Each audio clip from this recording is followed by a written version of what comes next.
the sun burns out, we'll light the world with tiny glowing screens.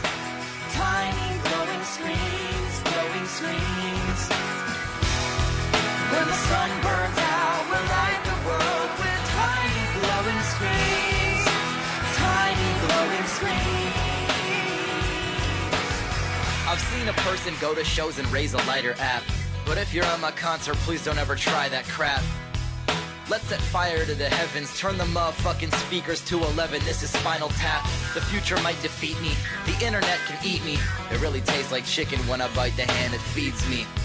And I say me, play my CD, yes indeedy, we be greedy. And it's tragic that we yawn, we got every gadget, but don't care there's magic in our palm. Cause it's been getting so hot, I can feel the slow rot. But let's not die before we get to fuck a robot. Because we all need something to live for, something to live for, something to live for. So we all need something to live for, something to live for. When the sun burns out, we'll light the world with tiny glowing screens. Tiny glowing screens, glowing screens. When the sun burns out, we'll light the world with tiny glowing screens. Tiny glowing screens.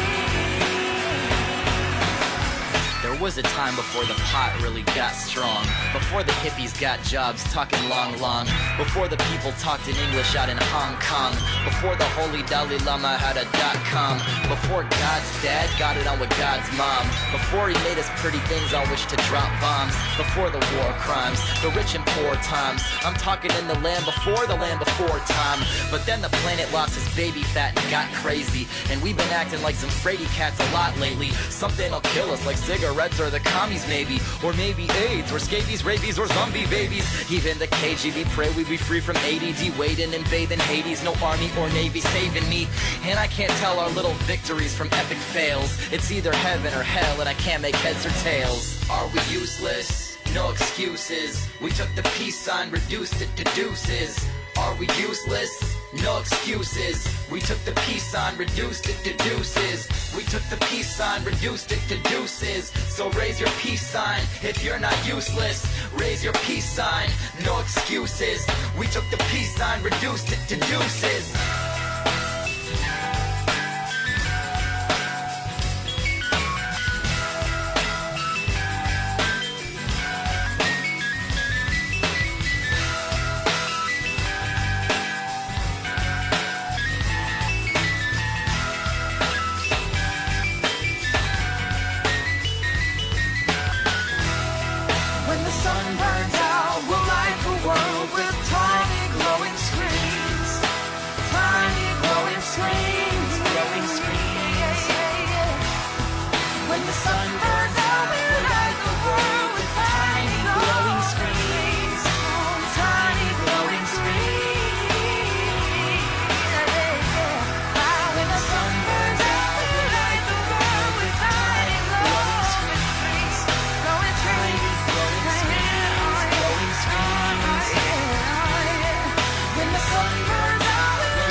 Good morning.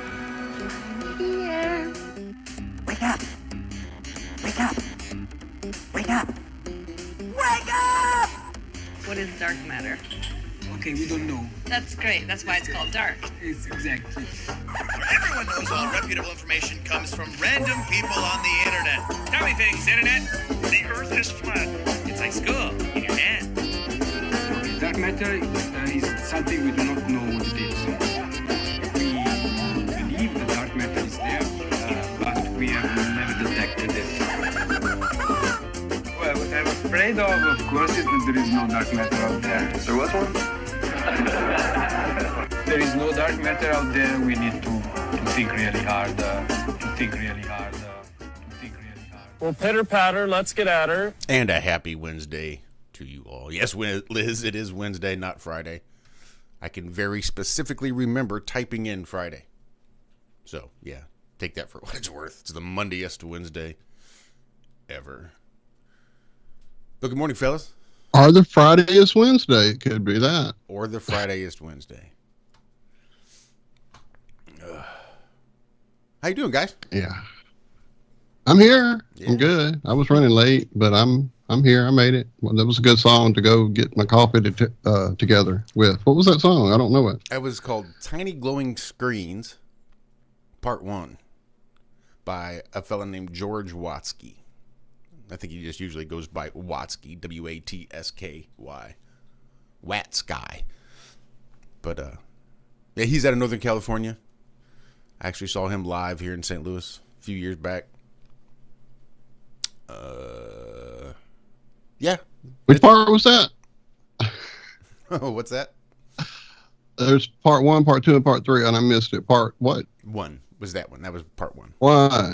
All right, cool. I'll start at the beginning, like you should. That's the best. I think it's the only really good one. I wasn't a big fan of 2 or 3. But that's a busy day yesterday in Flat Earth, boy, that's for sure. Now, I know Zack did. I can imagine. He asked me. But, Walter, did you get a chance to catch any of that debate yesterday? I caught not enough of it, just maybe the last, I don't know, 15, 20 minutes, maybe. I had forgotten. I had woke up with lots going on and had taken off from the house and did some stuff away. And then the allergy day hit me bad yesterday. I guess it's actually now finally spring. Everything is done with the cold one day and hot the next. And the pollen has officially woken up and said, hey, where's Walt? Let's find him. And it all did. It found me, all of it. So I sat in my house feeling pretty much like I was sick. I wasn't. I was just sneezing every 2 or 3 seconds and just couldn't quit. This is how bad it is. I stay on honey. I keep ahead of it. But it finally got so bad that I went in there and dug out the Flonase that I had gotten like a year ago and tried that. And it actually stopped the fit that I was having. So I was shocked. I probably won't keep using it on a daily basis like he prescribed it, but it definitely stopped my attack because I was histamine man. But yeah, I went immediately when I saw that there was a poll Austin had posted in our chat and went over there and voted, and I believe it's on Twitter. I don't know what that other name is, but yeah, and I saw that there were quite a few comments of just like, the usual troll idiotry and quite a few, saying that he didn't do his research at all. Well, definitely not enough anyway, Mr. Harrison. But yeah, I will go back, and if I don't even know is it going to stay up? I didn't even go back and look. I imagine so. It's pretty sure it's on Austin's channel. Big shout out to Karen B too. Karen B was live streaming it, which is how I happened to see it whilst I was at work, because I was scrolling through my YouTube feed. So I clicked on it, hopped in. Didn't really get a chance to say hey to anybody, but threw a couple comments in there just to let them know I was there. But I did get a chance to listen to, I think, a good portion of it.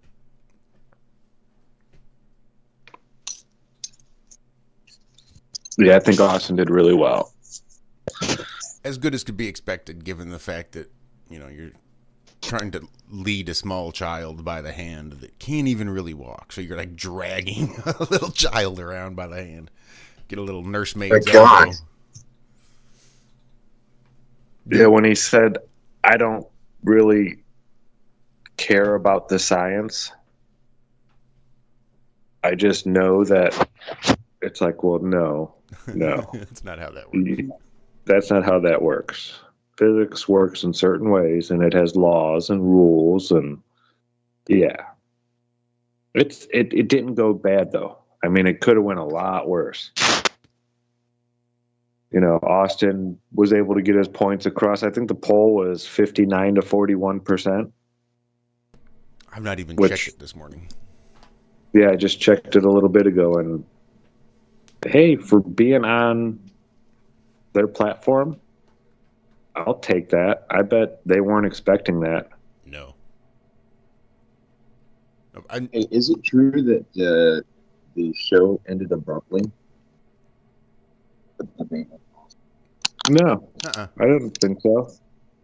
Oh, really? I heard somebody say something like it seemed to stop. No, it went the full 2 hours. Austin talked up to like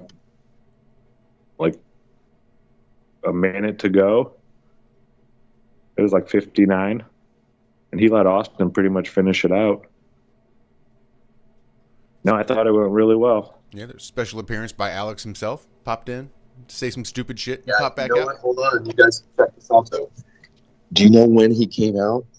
When they were dealing with physics that could be demonstrated and proven. And then he came out and he goes, "Tell me about the sun. Tell me about the planets. Why are they not, like he just came out as a total distraction."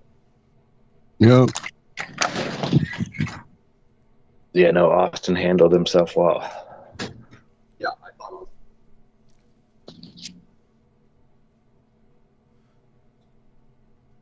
it was. And I give it to Harrison for somebody who, has been looking into this for a few weeks, right?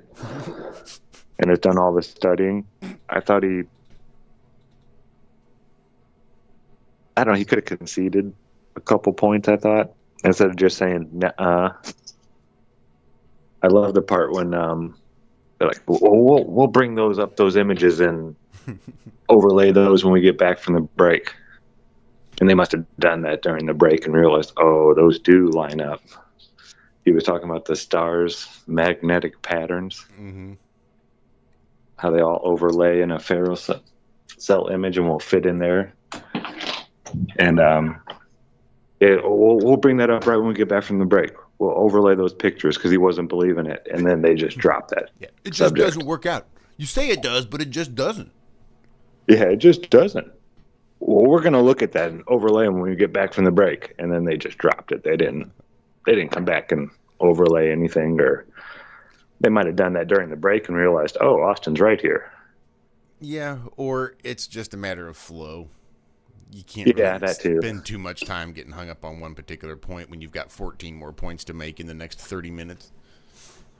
Well, yeah, but when you say, we're going to do this when we get back, Now, to be fair. To be fair. To be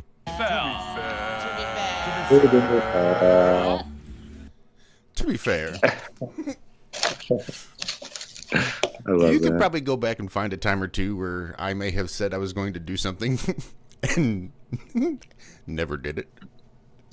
Yeah. Not the least of which is covering a subject pre-break and then not coming back to it post-break. To be fair. To be fair. To be fair. But yeah, it went pretty good. Yeah, I thought so too. But not to be outshined by Austin Whitsitt.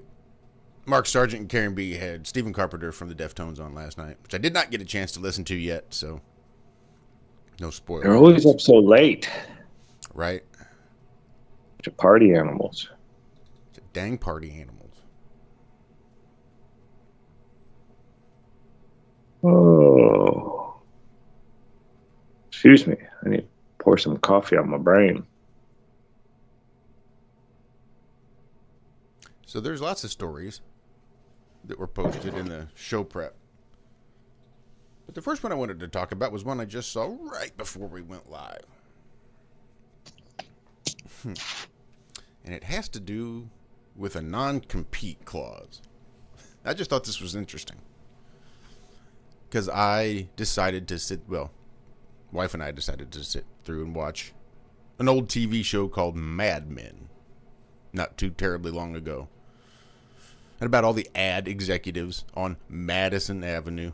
All the madmen out there doing their thing, working in these advertising agencies. And this was back, like 50s, 60s. It was just, I guess 60s. This was just on the run up to the moonwalk. And it was just one of those things. If you get fired, you would just have to go find not just a new job, a whole new fucking career. Like, you spend 25 years working at an ad agency, and for some reason you happen to get fired? But you just go find a whole new career. You don't get to take 25 years of experience and carry it over to some other ad agency if you get fired. You're just fucked. You might as well go work at a gas station. Because most of these agencies would have a non-compete clause. I've had to sign a non-compete clause before. And that just means that, look, if you leave here, you don't get to go be the competition and work for somebody else doing the same damn thing, where now we got to compete against you. And it does seem a little heavy-handed, to the point that they recently basically made illegal all the non-compete clauses. So now you can take whatever experience and knowledge you have and carry it over with you to go work for somebody else doing the same damn thing without have to lose all that experience the way you would have, say, 60 years ago. Ever heard of one of those? That's crazy. I've heard of non-disclosure agreements. I've had to sign those. Mm-hmm. Working in the same industry from one company to another. That company made me sign a non-disclosure agreement because they were worried I was going to be stealing their trade secrets. Blah, blah, blah. Newsflash for them. They ran that place worse than the other place did. They just didn't have a crooked plant manager that was stealing money. So back before my first marriage, I was working for a company that did mobile power washing. And we had a couple, like the McDonald's contract. And we had like a Steak and Shake contract. So we'd get out where I first had to get into the habit of waking up early. So I'd have to wake up at 3. We'd have to be at the job site by or at the shop by 3:30 and out the door by 4 so that we could start knocking out these McDonald's before they get open for the early breakfast crowd. We just go through and you spray down the little concrete pads, and the parking lot's made of asphalt. They've got the concrete pads for the cars to sit on. And the cars leak oil and all that shit, so we go through, we spray it down with like a degreaser, then we come back and clean it through with the power washer. Real simple, basic shit, not a big deal. Especially when you realize how simple it all is and the money that you can make spraying water on the ground. And how much people will pay for you to come and spray your water on their ground. It's ridiculous. This is the same place where doing like residential cleanings, people's houses. You just spray the whole house down with water, and then we'd get one of those like a backpack sprayer where you pump up the air pressure and we'd spray it down with this amazing chemical to kill off all the mold and the algae on the outside of the house. This stuff called BL4, which of course is just BL, and then you have 4 more letters after that, which is EACH. So we just spraying it down with a bunch of bleach, spray it off with a bunch of water, and be done. I mean, it's a little more complicated, but it's real fucking simple. And you'd be charging hundreds of dollars for this silly shit. And people paying it with a smile on their face. So when I first started that job, he had me sign a non-compete clause so that I can't go work for a couple weeks for him, then go start my own company or go work for somebody else and improve their processes or anything like that.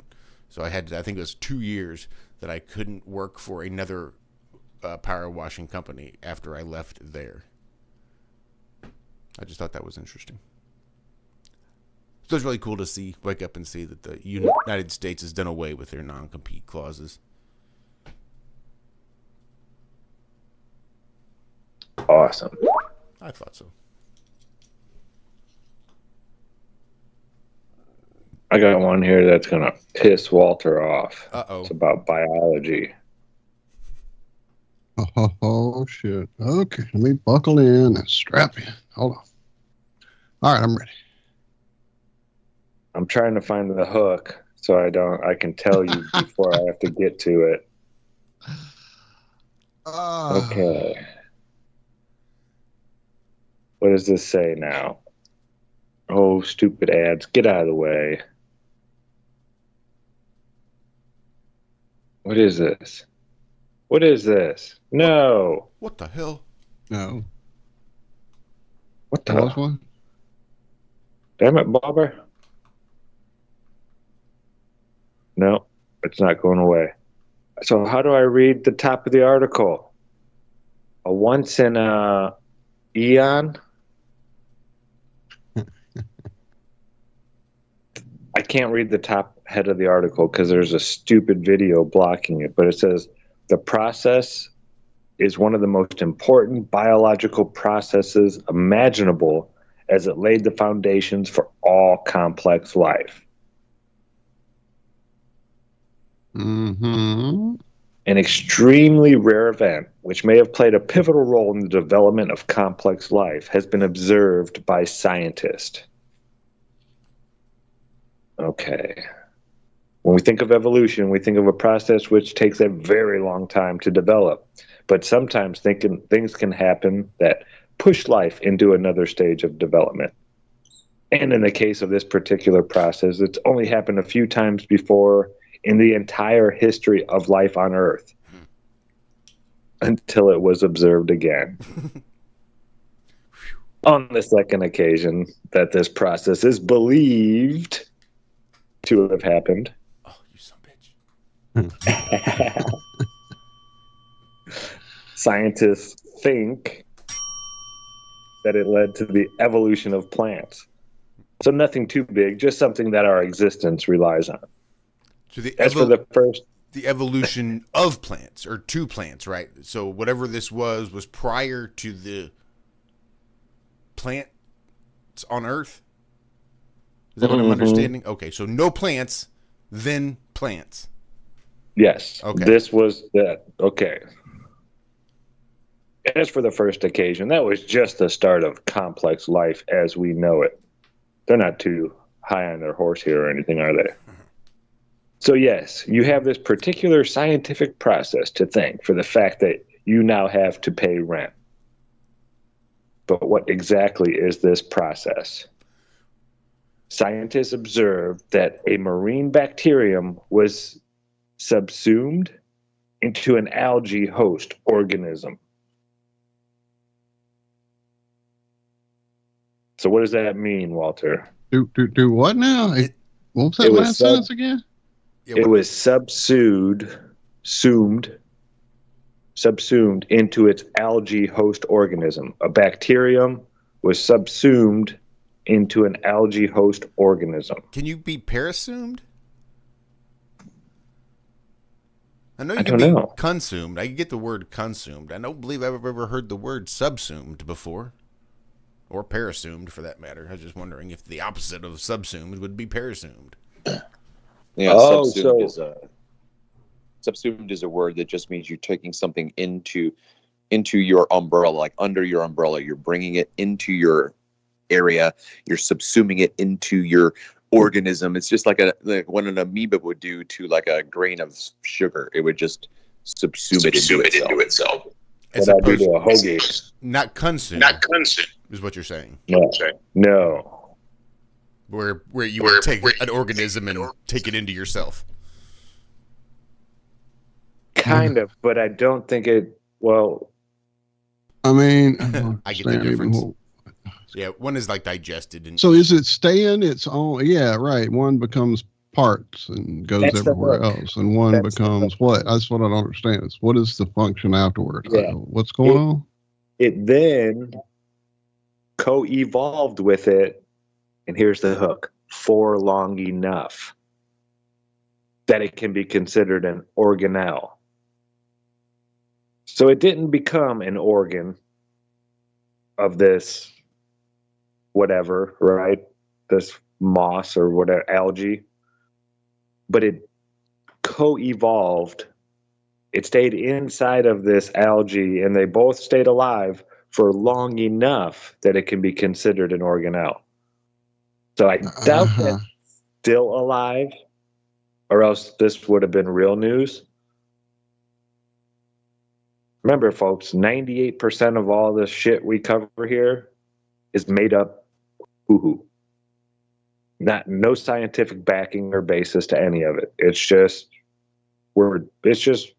space lettuce, pretty much. Wait, even the flat Earth stuff you guys are wrong on? There's some flat Earth stuff out there I wouldn't consider all that above board. I've heard people say. I guess I probably said some things about flat Earth that I would have to retract. If you were to go back, I'd say, yeah, oops. So for those who have not studied biology beyond high school, an organelle is a structure inside a cell which performs a specific function similar to an organ in the body. So what they're saying is the bacterium became a part of its host and began to perform a specific function within that organism. This means that it became a more complex organism than it was before. But did it continue to live? But it's like this. Richard Gere could eat a gerbil, sure. But if he takes a gerbil and shoves it up his ass, well, now he's now subsumed this gerbil, you see. And the gerbil just goes on and lives for however that's possible. Shout out to Richard Gere and his roomy colon. But, yeah, I guess I can see the difference. And then the gerbil is there to provide pleasure, and now it's a whole other thing that becomes this pleasure organ for Richard Gere. But it's also separate. It's like a trinity. It's a holy trinity. So to speak. Hey, listen, man, you brought this up, so we got to go back to this. How did this even happen back when it's supposed to? Like, how did he do this? Well, Richard Gere was a freak, first of all. And in Hollywood, there are freaks everywhere. You don't know where the Pet Shop Boys got their name from? Travis, I'm asking. Oh, I don't know where their name originated. That's a good question. All right, well, we'll stop there then. Go Google it. Uh-oh. This is a family show. I don't want to do that because I like the Pet Shop Boys. I don't want to look it up. I'm not doing that. You're not taking my childhood away from me, man.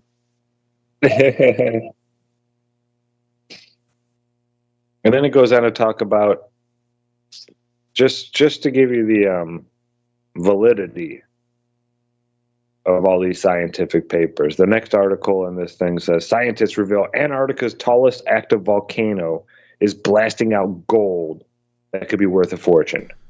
Eventually. What's it, like 3 ounces a day? Or was it 6? So maybe 6 ounces a day. It was like really not a whole lot. Yeah.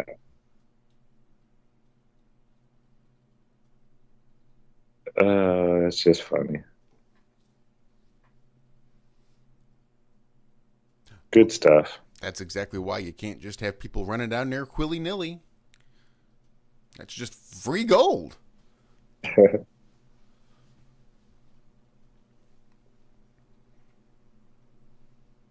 Senate passes bill forcing TikTok's parent company to sell or face ban. Still have never been on TikTok.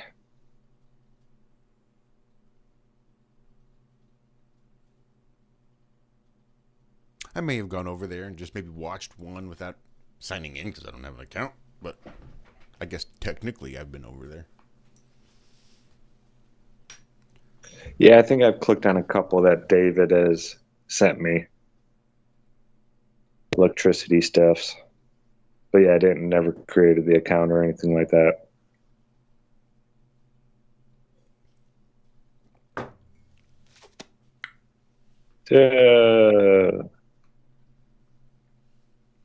Man, have you seen all the documentaries people are making about homelessness now? It is getting crazy out there in California, man. Like the the Walk of Stars or whatever that thing is. Like it's like 3 out of 4 shops are closed down along that place. I had no idea, like, because I don't know if that was considered a nice place of California. I really don't know all the, like, where the real ritzy, nice places are supposed to be. But even, like, Venice Beach looked like crap. Just a lot of the places around there.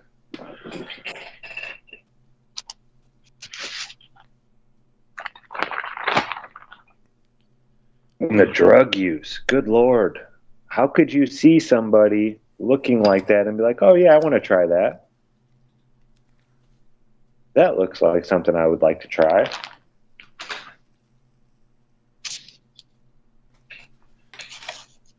I don't get it. I don't get it either. And nothing really being done about it. Like they're spending lots of money on more pipes and needles and shit like that for them. But like getting help for these people, like, hey, do you want to go to the rehab clinic? Then who would fill their jails that they all own and have shares in? I'm not saying there's a conspiracy. This one guy was pointing it out. He's like, that would be dangerous. They don't even want to go to the rehab, though. They're sitting there spilling their sob story to the camera about this and that and how, you know, one day I'm going to be a veterinarian and this and that. I just need some help getting out. And this one guy walks up. He's like, man, I don't know what we're going to do with these people. He's like, he doesn't want help. Watch. He's like, you ready? You want some help? He's like, yeah, I want help. He's like, yeah, let's go. I need the help. I'll do it. Let's just help me. He's like, all right, let's go to the rehab clinic. The guy's like, oh, no. He's like, see? Like, you can't help these people. They don't really want your help. They want to tell you a sob story, get a few bucks so they can go get their next hit, but they don't want your help. And that's where the rub is. How do you get somebody to want to care for themselves again? It's sad. It's hard. I know a lot of people have been there, and gotten over it. So I know it's possible, but it just sucks. I don't like hearing that answer. Is that the same question? Like, is it the same kind of, I don't know, place where a person is at, where they get to the place to where they actually can love themselves? You know what I mean? Like, so if you don't have self-care, in my opinion, you don't really love yourself. You know what I mean? There's something about yourself that you just are like condemning. It's like, I hate this about myself like this. And so then when you do that, when you're locked up like that, you're never gonna go anywhere. And it's not even really loving yourself. I think it has to do with forgiving yourself. I think these people have done things, most likely, and they cannot forgive themselves. You see this a lot with veterans, when they come back. And I'm sure these people have some form of PTSD that is just eating away at them. And it's easier to live like this and just live for that next high than it is to actually deal with something you've done, I don't know. I don't know what's going through these people's mind. But no, they definitely need some help. Drug addiction is, and it's just too cheap out there. It's too... Do you remember the first time you saw a homeless person, had one come up to you and ask you for something? Yeah, I was little. I was probably like 6 or 7 in Chicago. Well, I guess growing up here in the South, which, actually makes absolutely no sense, because you would think that in warmer climes, that would be the more opportune place for that to become a fad or a trend or whatever. And I grew up never seeing a homeless person. Like, I was around big cities, Jackson, Shreveport, big for down here in the South. And it never happened until I was probably in like high school and going to the library there in Shreveport and walking down the steps, coming out, some dude walked up to me and asked me for some change. And it was the first time it ever happened. I was kind of like freaked out, like, okay, I thought this was just on TV. I mean, literally, that's how it had felt. Like, up to then, it was just a TV ploy or a plot or whatever. I don't know. How does it happen? How does it, get to the point that is so prevalent that you just it becomes part of your scenery and you don't even see those people anymore. I can't imagine that. Like if I walked, like I see it when I go to Oregon. Like every time I went to Oregon, it gradually got worse and worse and worse. The first time I went, we saw a lady laid out in a park on her back, and we thought she had fallen out. Went to go help her, and it was just a homeless lady. And that was the first time Paul had seen that too. And he's been living there, 20 years, 30 years. So I don't know. I remember seeing some TV show or whatever. It's like, this is some good bystander. He sees a homeless person for the first time, or what, I don't know, goes over and says, "Oh, can I help you?" What is like, dude, this is the way I dress. I make $50,000 a year. Get away from. I'm not homeless. Right, get off me. Right, gets in the cab. Gets in his limo and goes home. Right. I guess after break, I just saw. Sorry, I'm yapping. Yeah. I'm putting one down here because that speaks to what we're talking about a bit. Sweet. Is it That's Just the Way It Is by Bruce Hornsby? Oh, there is a good one. That's an excellent one, actually. Damn it.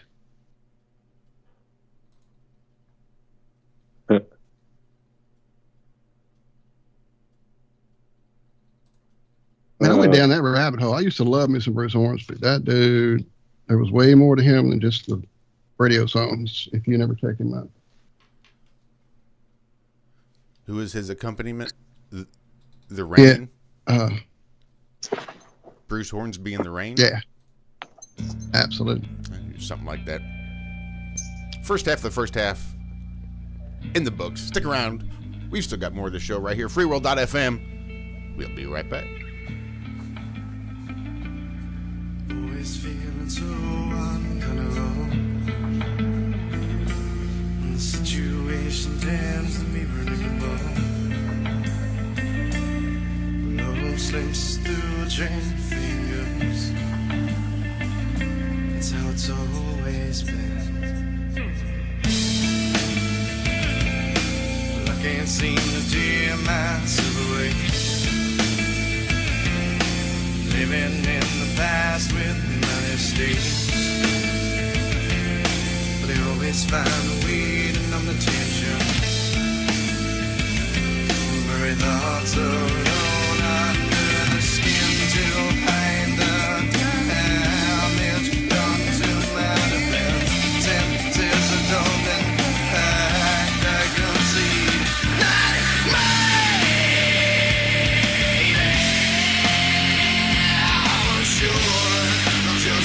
Takes to frustrate and dismantle everything.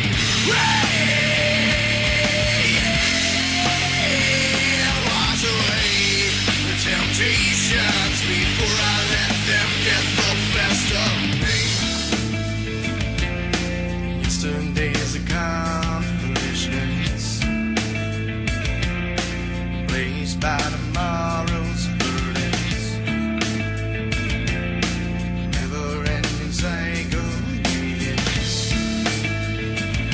So diseased and again for a means to an end, and I found nothing solid anymore.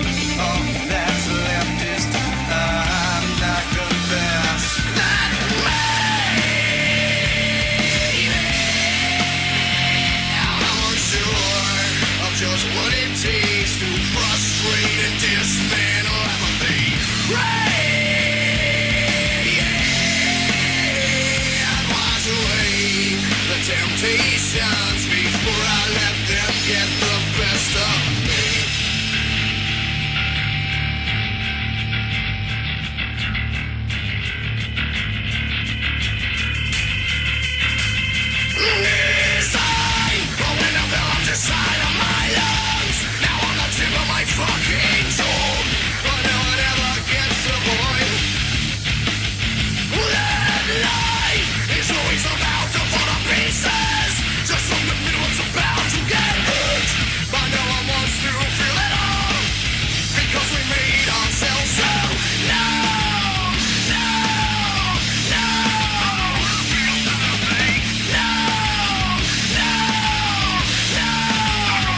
Damn it.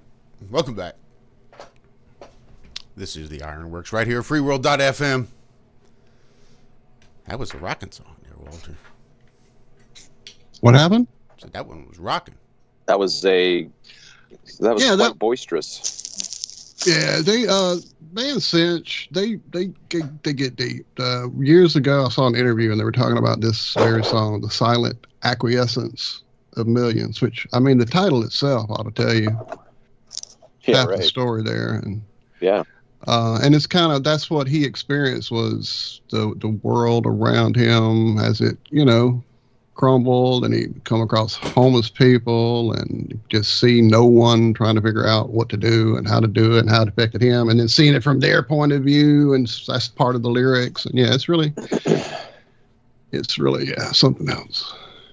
I remember my daughter, I don't know when she'll have this memory, right, for herself, but I remember being in Baltimore with her when she was very small, and she saw a homeless person for the very first time. She said, "Why is that person lying on the ground, Dad?" Like, or whatever she asked, she was asking a question about that thing that she was seeing and didn't understand. And it was moving, because here's this little child who was like, and I said, "Well, that's a homeless person. They don't have any place to live." And she couldn't believe it. She's like, "They don't have any place to live?" Right.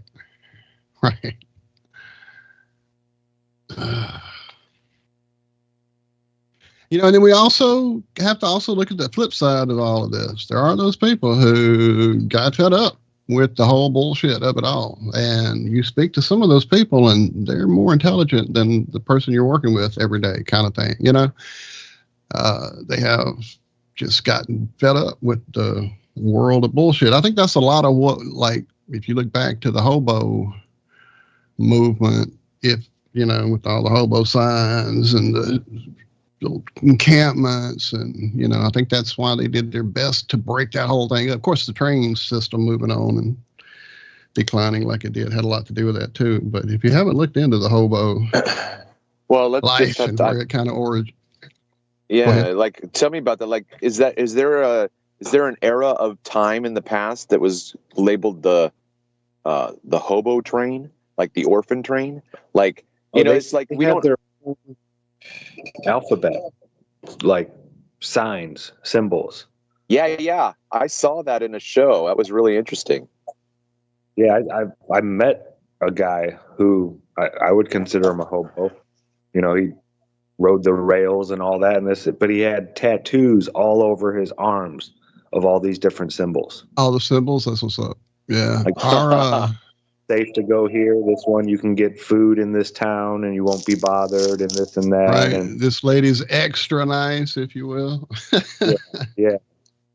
Stuff like that. It's wild. Yeah, there's a whole culture out there. And if you don't know the culture, you're not really accepted into the culture, kind of. You're like taken under someone's wing and they teach you the ropes. But it's not something you're going to go out and study and then go be like, "Oh, I'm going to go be a hobo." And it's a different way of living. So let me ask you this question. Like, is it possible that those hieroglyphics that we would call hobo code, is it possible that they were an older language? That was, I don't know, sign language. We had a guest a little while back. It's been longer than it should have been right now. Nick, he was the puppeteer for Professor Bulwer Smythe, and he did a series, actually, talking about hobos and how they actually refer back to a group of what they call the old timers, like the nomads. Which kind of leads back to this group of religious monks who refused to do work because it tied into it's been too long since I watched all the details, but it was pretty crazy how far back. It wasn't that they couldn't find work. It was that they weren't going to work in this bullshit system. Yeah, I'm going to link it to you. Hang on, because it's really good. It actually, where it wound up leading to, really broke my brain, if you know anything at all about the Gateway Institute and the Gateway program that the CIA uses to train their psychics and their remote viewers. Hang on one second. I'll link that over here for everybody. If you don't He's mind, got a playlist with them all. Go ahead. I've had this really interesting transformation in the past year. I think, that I've been more aware of things about my psychological, profile or my spiritual profile. And this last weekend with Flatstock was amazing. It was just really interesting. I don't want to go into all of those details, but there was almost like an awareness and awakening that happened there as well, just in the organic camaraderie and friendship and conversations. It was almost like I leveled up in a certain way, and I didn't understand how, but I felt it or sensed it, And it's interesting to then be more ooey gooey, hippy dippy than this rigid, dogmatic Christian that I used to be, of like crossing my T's and dotting my I's and knowing everything specifically. And yet I know everything right now. I already, you know what I mean? And being aware of that, and then, knowing that I'll have access to it when I need it, but I don't need it right now. But knowing that it's there, and knowing that I am God and that you are God, and that we are the only God that we will ever know. And why would I create another God to replace myself? That doesn't make any sense. You know what I'm saying? Right. Absolutely. Okay, so, I don't know how many people are listening to the sultry sound of my voice and they're like, what the hell is this guy talking about? He thinks he's God. Yeah, Shirley MacLaine was right. Standing on the beach, screaming, and then we're like, I am God. I'm like, you are, sister. Like, what are you going to create? Show me something impressive, Blow me away with your Elohimness. But anyway, that's just been really interesting for me, and where was I going to go with that in a sense? Let me think if I can go back to what I was rambling on about. But yeah, so, if you think about the fact that we're all just zetetic scientists, we see what's in front of us. I see trees, I see bugs, I see animals. If I'm just completely in a place that's natural, all I would ever know to study is what's in front of me, And I would never meet God as the God of the Bible or whatever. He's never going to come to me. He's never going to show himself to me. He's never going to send somebody to me with a book and say, this is my story. I don't know. My mind is just like exploding right now. It's like, man, it'll come back to me, but.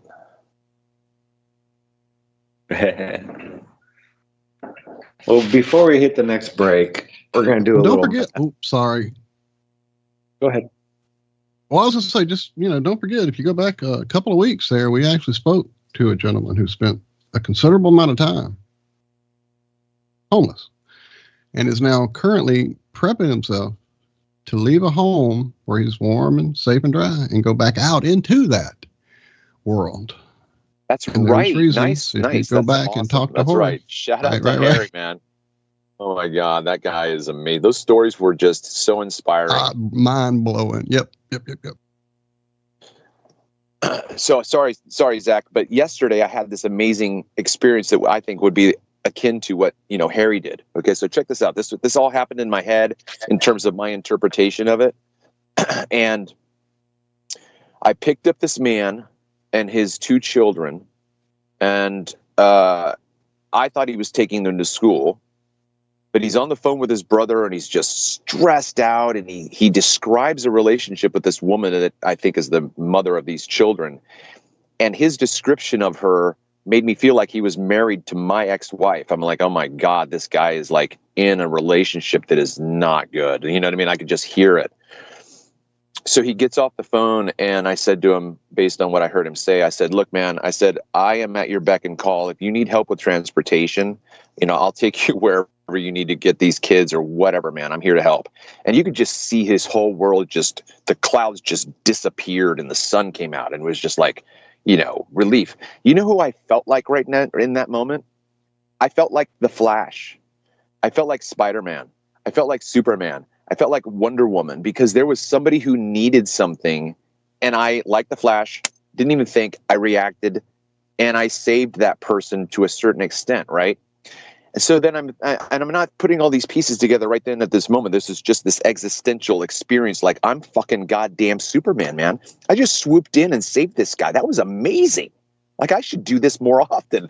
So anyway, I'm waiting for them to let me know what's up. And, the dad sends his 7-year-old boy out, and he's a black kid, right? Little tiny 7 years old, cute kid, afro, huge, he comes out all timid.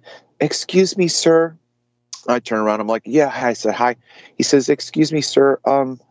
Thank you very much for saying that you were going to help us, but my grandmother and my grandfather are able to," and he had this whole script in his head to be polite and cordial and gracious and thankful. And I was just like, oh my God, I love this kid. So I reached out, I took his hand and I said, "Hi, what's your name?" He said, "My name's Carter." I said, "Carter, do you know how to spell your name?" He said, "Yes." I said, "Spell your name." He spells his name. I said, "Carter, do you know who you are?" And he goes, "No." I said, "You're Spider-Man." I said, "You are Superman. You're Batman." He goes, "I know." And then I said, "Have you ever helped someone? Have you ever saved someone?" He goes, "Yeah." I said, "Carter, do that all the time." And it was just like, wow, it was amazing. You'll remember that forever. Yeah, well, that's fucking awesome, man.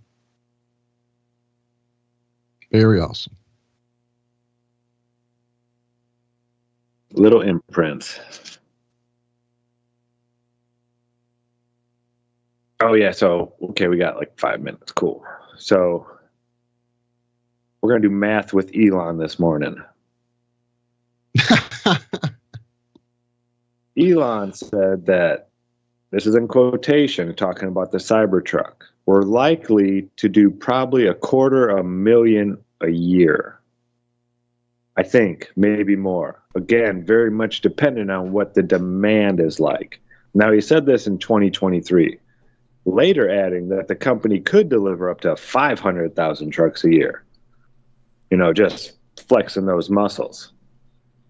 Well, the first quarter reports came out, and Tesla sold just shy of 4,000 Cybertrucks. Well, delivered. They've got orders for enough for 6 years. Like if you order one today, you're put on a waiting list, and you're told, yeah, that'll be 4 to 6 years.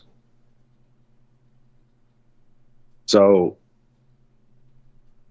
4,000 in 3 months. Let's do the math. So in a year, that's 12,000. In 2 years, that's 24,000. And you said you were going to do over 250,000 a year. So you're going to have 1/10 of that in 2 years. That's poor math. You dumb bastard. Yeah.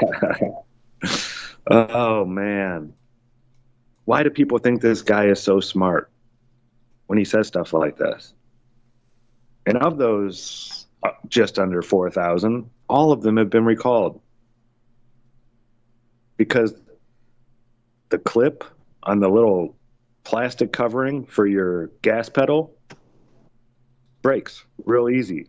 And then the cover of the gas pedal slides forward and gets stuck in this little nook that's like perfectly placed to hold your accelerator down to the floor so you can't stop the truck. And they all 4,000 got recalled?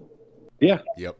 And they have to have just a screw pretty much put in. It's a little plastic cover on the They gas. all 4,000 fucking forgot the same goddamn screw? Yep. Yeah, it was never put on. It wasn't Not even glue. Wasn't even There was a engineered. clip. This is how it was engineered. The recall means they had to go back, re-engineer it, figure out the They complicated had to back fix. engineer their mistake? Yep, which was a screw, or whatever. Oh it my is. God! I think they used a rivet. But yeah, ridiculous. Yeah. I think of that scene in Breakfast Club and John Bender. Screws fall out all the time. It's an imperfect world. Now, I saw an interesting conspiracy theory that Boeing airplanes specifically, have started falling apart all the time, so that when former President Donald Trump is in the air doing his cross-country stumps or whatever it is, doing his speeches, and his plane just happens to fall out of the sky because it was a Boeing, we'll all know, well, obviously, it's because it's a Boeing. Boeing's now unreliable as an airplane, so it's not that big of a deal when Trump's dead because of his airplane fell out the sky.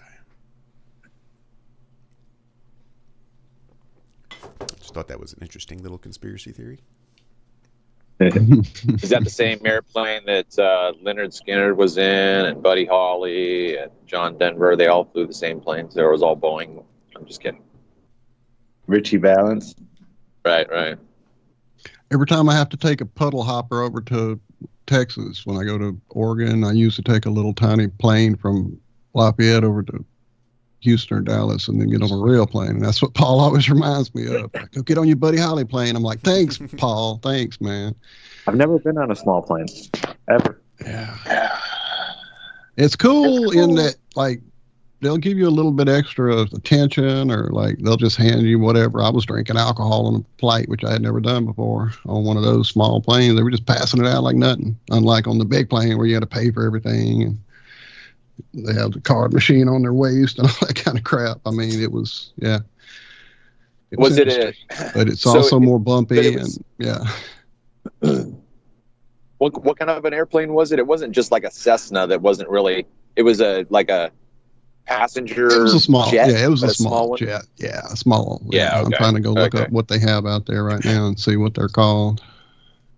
Like maybe 30 or 30 seats or something like that. Mm-hmm. If that, yeah, something like that. Never been on a propeller plane either. Of any. I never have done that. I don't know if I can handle that one. I've jumped out of one. Really? That's awesome. That's pretty cool. Yeah. I'd like to go back into that brain. You know, I was like 19 years old. I'd love to go back and see what my brain was thinking, you know, when I was up there. Good morning, gentlemen. Good morning, Andrew. Hello, Andrew. What's up, Andrew? So I wasn't going to chime in with voice until I heard Zack say, let's do Elon. What was it? Elon math? Math with Elon? Yeah. Oh my gosh. I was just thinking about all of the times that he failed with so many things.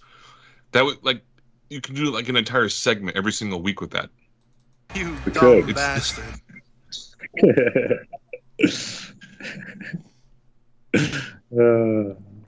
mean, it's not as bad as NASA, but it's pretty close. I don't get it. I just don't get all the hype. Even if I was still a NASA fanboy, I'm pretty sure I would be like, yeah, Elon's a moron. Well, you can even have like a little jingle to it, like "Let's do math with Elon," that kind of thing. Well, Andrew, you jumped. You're gonna have to get hour here. We are gonna have to get Eddie Murphy to sing that part. A Crumb can do it. It's a break time though. No, it's not. Are you kidding me? Time flies. Like Liz said, time does go faster on the main channel. What you got for us, Josh? I don't know which one snuck up on me too. They've been sneaky lately. They have been. These last couple of shows have just been flying by. I threw that Bruce Hornsby Goose mashup. If you want to just play some of that, it's a 10-minute song, but you know you can just play half of it or something. Let's all go to the lobby. I think I will, actually. I say that was like one of the first tunes I think I used on Suno back when it was real early, just out of beta, I think, or even still in beta. It was. Yeah.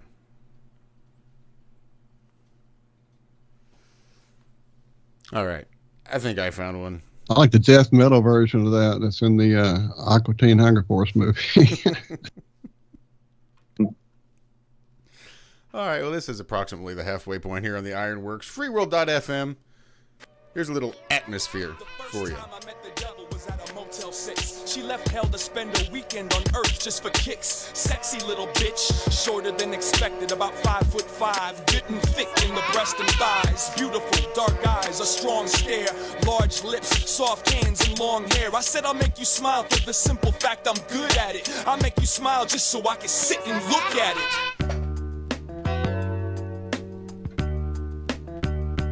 I will say this is not the song I thought it was.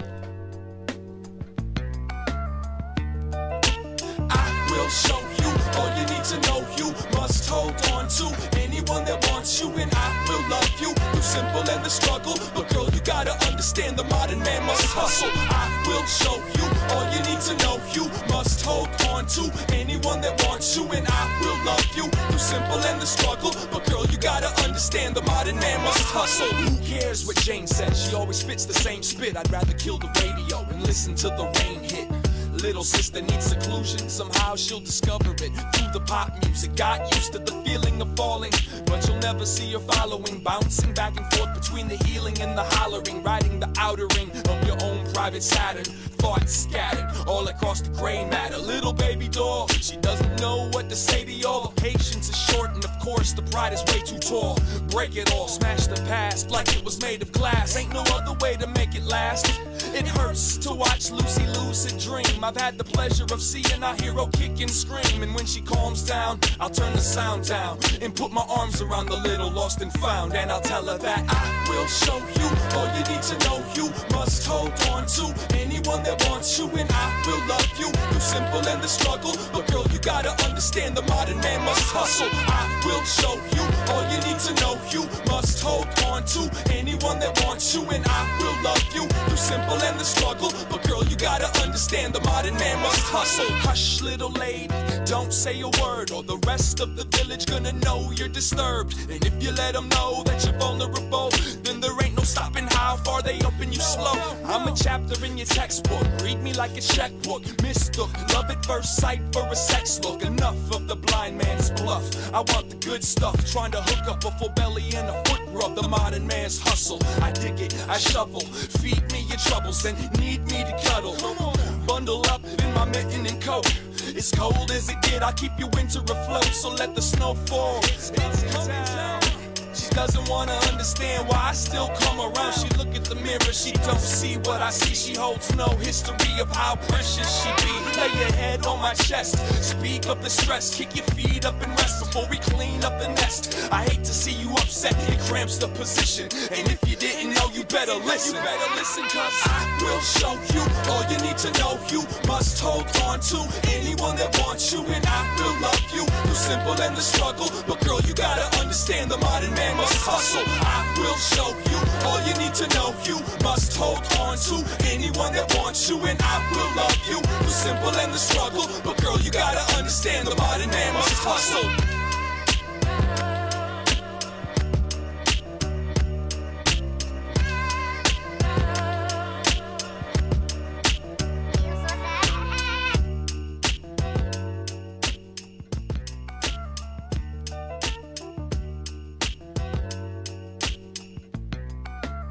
IRONWORX is so beautiful, I could eat it.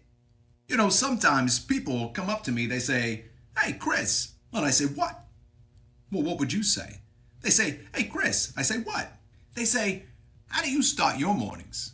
I tell them, I say, you know, the boys over at ironrealmmedia, Josh, Walt, and Zack, or Good Times for All if you prefer, you know, if you need more iron in your diet, check them out Mondays, Wednesdays, and Fridays, early in the morning, 5 to 7. It's nothing. Get up. Do it. It's good for you. Good morning. I'm here. Wake up. Wake up. Wake up. Wake up! What is dark matter? Okay, we don't know. That's great. That's why it's called dark. It's exactly. Everyone knows all reputable information comes from random people on the internet. Tell me things, internet. The earth is flat. It's like school in your hand. Okay, dark matter is something we do not know what it is. We believe the dark matter is there, but we have never detected it. Well, what I'm afraid of course, is that there is no dark matter out there. There was one? There is no dark matter out there. We need to think really hard, to think really hard, to think really hard, to think really hard. Eat a dick, gravity. Welcome back. First half of the second half kicking off right now. Josh, Walt, Zack hanging out with our buddies Andrew B, Travis Finley. You know, I thought of that impersonation and I was cringing the whole time. And I thought of like this funny little audio reversal of, you know how you have the different emotions of Chuck Norris and it's all the same facial expression, you know? And so then my impersonation, like of every, you know, celebrity that I think I could do just sounds like me saying I'm doing Bill Cosby. So here's my Bill Cosby impersonation. Hi, I'm Bill Cosby. Here's my Johnny Cash impersonation. Hi, I'm Johnny Cash. All right, that one was pretty good. It's just, you know what I mean? What, you know, but you get what I'm saying? Like, I'm not really that, like, I'm like, that doesn't sound anything like Christopher Walken. It sounds like my voice trying to do something, but it's not. I was like, oh my God, that was so horrible. But I appreciate you playing it. Hi, I'm Bill Cosby. Jello. GBH. Pudding Pops.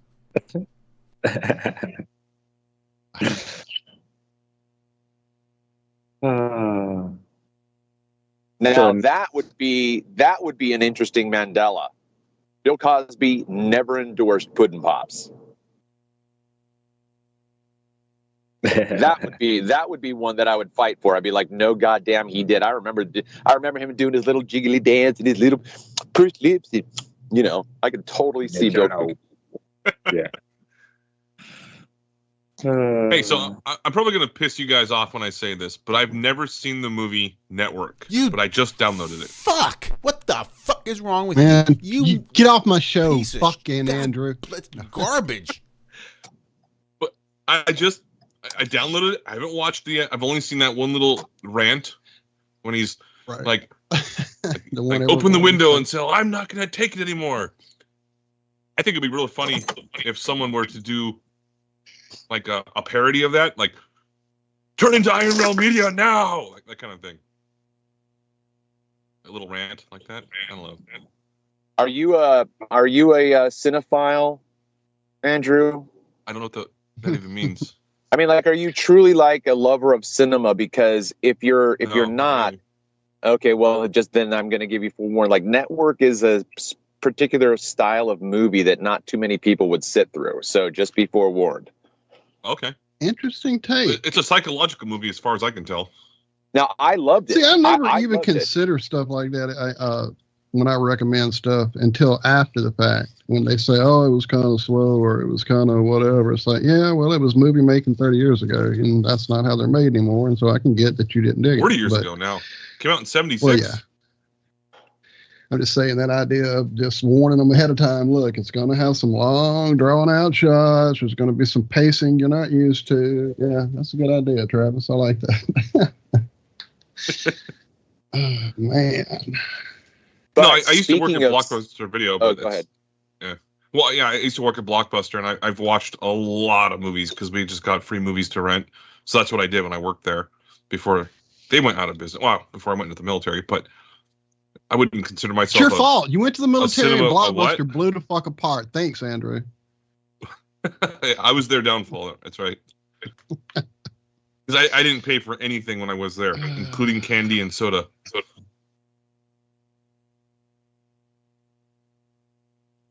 I know everybody has a sweet spot for Blockbuster, and I get it. It was the one everybody knew. But for me, it was the mom and pop local video places that were far superior. So much. Yeah, there you go. Or you could get to know the owner, and they would give you free games, and it was just like that's how I got the standee or whatever advertisement cardboard thing that took up half of my room for Roger Rabbit when it came out on VHS, and I had the just crazy stuff like that. You had that one. That's awesome. And like it was like life size almost. It was a huge poster, like 5 feet by like 3 feet. Just a huge picture of Arnold Schwarzenegger. And it just said the Terminator on it, and then all the stuff you see out in the movies. I guess they were regional. I'm not really sure. I guess I could look into it now and find out. But there were other places that seemed to be everywhere that I went to, but that was here in the South and in a few states. But like, does anyone remember Alfalfa Video? No. Alfalfa? There you go. Yeah, there was a local, I guess now, because it was in Louisiana, Mississippi, and I think they had them in Texas. And they were like, you know, they had enough to franchise out, but they weren't as big as Blockbuster, but they had more of a indie movie vibe. They would have a lot more stuff you wouldn't find in Blockbuster. Like for 10, 15 years, you couldn't really get a gory movie at Blockbuster at all. All you could get was a good hard R. But to get like an unrated gore flick, you had to go to Alfalfa to go see like the original version of Dead Zone, not Dead Zone, Dead Alive by Peter Jackson, and all this kind of stuff. It was just one of those things where I would always look for the weirder movies. That's the first place I rented Eraserhead, was from an Alfalfa video, and Naked Lunch, and Blue Velvet for that matter. So yeah,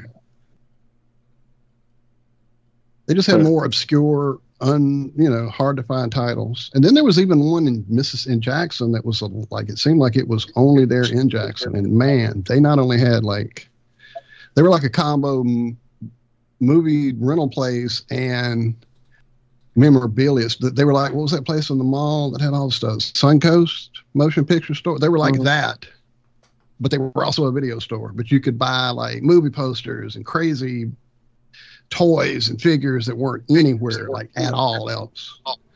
I love Suncoast, but they were like way too expensive. Right. They definitely were. And I worked right next to one, so it was hard for me not to go in there every fucking day when I was working at the arcade managing. Once DVDs started their decline and all those $5 bins started popping up everywhere, dude, I had so many DVDs before I quit.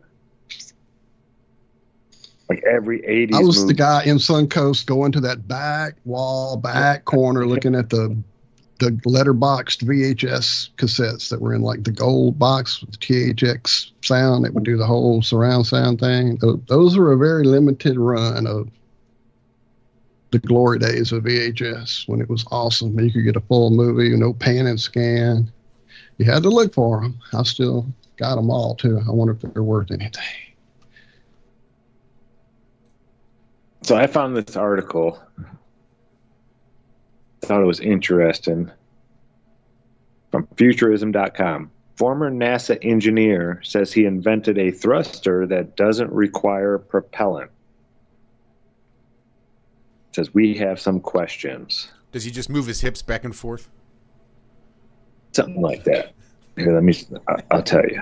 Is it a jump to the left? And a step to the right. But I think you have to have your hands on your hips and your knees tucked in tight. And then it'll be good. Allegedly. Space startup Exodus Propulsion Technologies claims to have achieved a breakthrough, stumbling upon an entirely new force of nature that could power thrusters that don't need propellant to work. So this is a new force of nature, they're saying, right? You're going to just... Okay.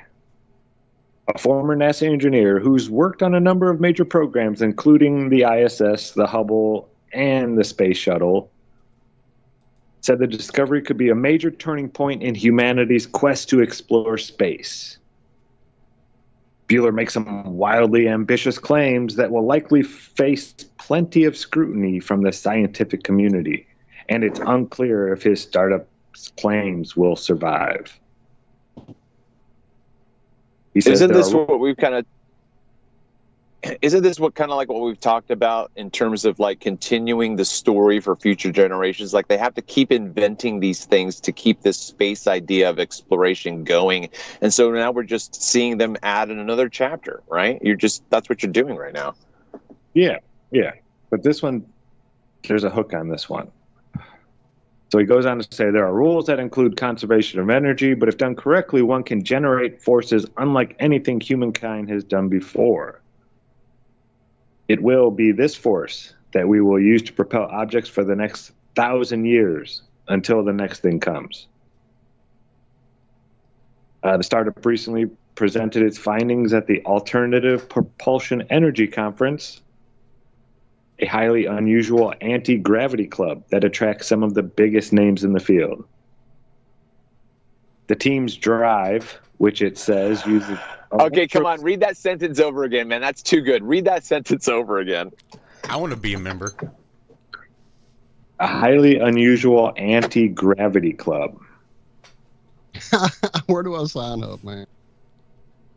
No, Yeah. keep going though, man. Listen to the way it was worded.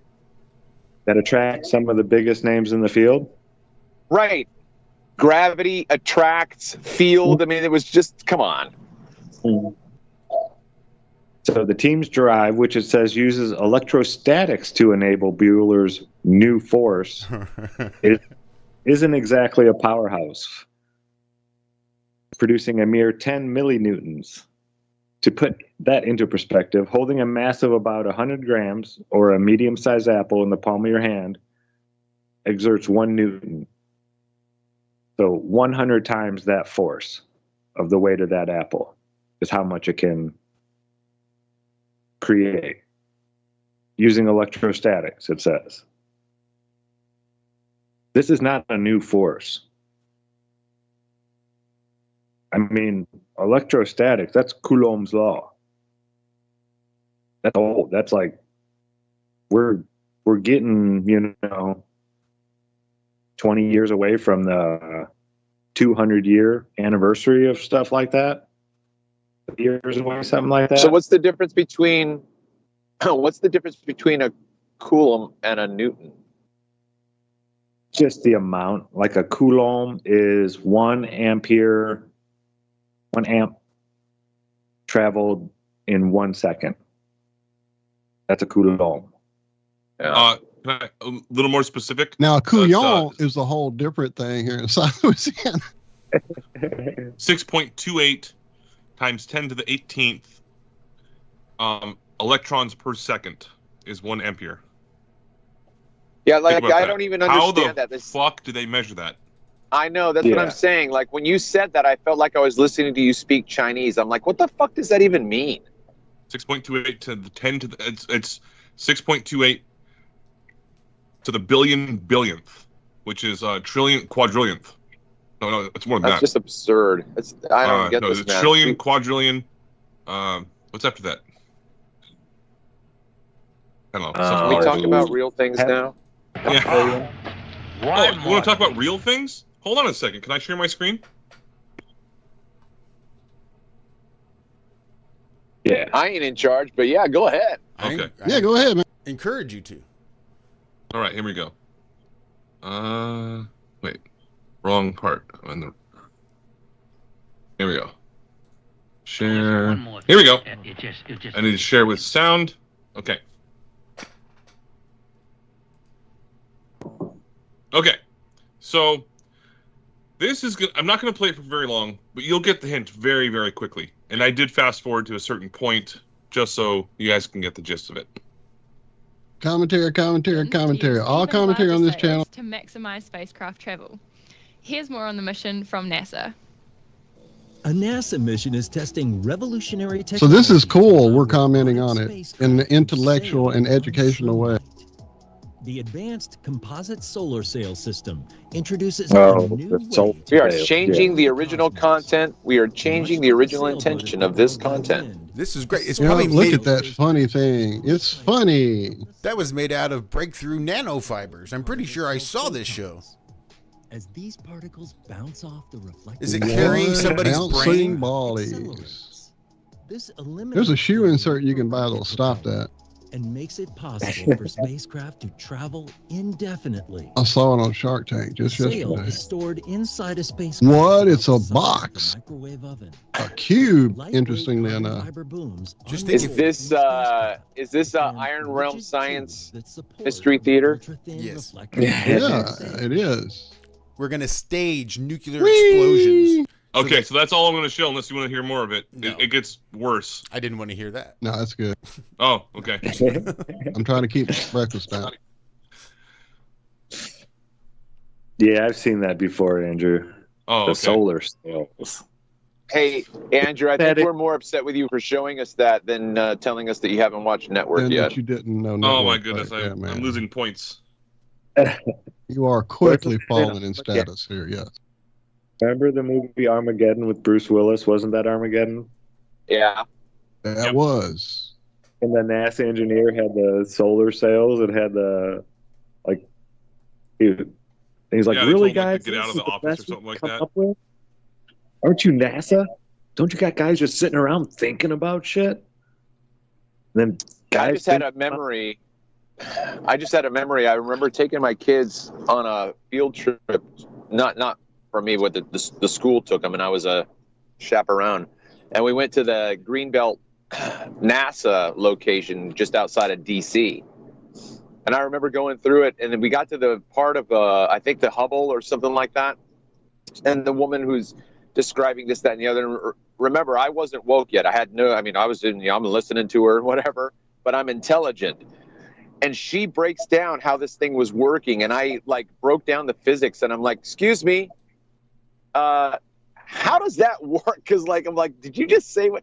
So even then I remember having this glitch, you're explaining what you think is happening, and my mind is going, that can't happen. Yeah. I've only been to one of those things, like a NASA type thing. I was young. I'll never forget it, though. Standing there looking at the lunar lander and I was 8. Asked my dad, where's the real one? I did not believe that little thing was could even hold humans. It looked like a model. Curtain rods. Yeah. I remember one of you saying that you went to space camp. Was that you, Zach? No. I remember Nope. someone saying that. He watched Space Camp, so that was close enough. There was a movie about space camp back I in went the to day. all the NASA places, and I watched the shuttle land and things like that. Maybe that's the conflation of it all. Was going to space camp, but it never transpired. This one time in Space Camp? Buzz Aldrin gave me a shot of whiskey. No. Harkening back to the earlier conversation of cinephile categories, Walt, have you seen the Netflix movie original Mank, M-A-N-K, with Gary Oldman? I know. I don't even think I've seen it go by and checked it out. God, I like Gary dude. Oldman. Oh my God! Yeah. If you are a, I don't see him do a lot of TV of the late. I've been really guitar driven. So okay, sure. Okay, well, if you are, Mank, okay. Basically, it's the backstory to the making of Citizen Kane. And David Fincher is the director. His dad wrote allegedly. I know this is going to blow you away.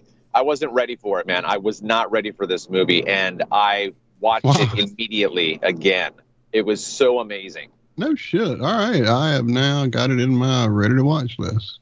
Everybody else out there, if you like movies, this is a must-watch for your cinephile self.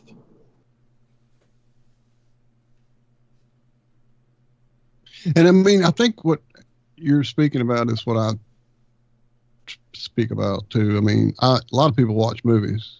A lot of people enjoy movies. But not many people understand the long shot that comes through the hallway and goes out through the window. I know what you're talking about. I'm definitely excited to see this.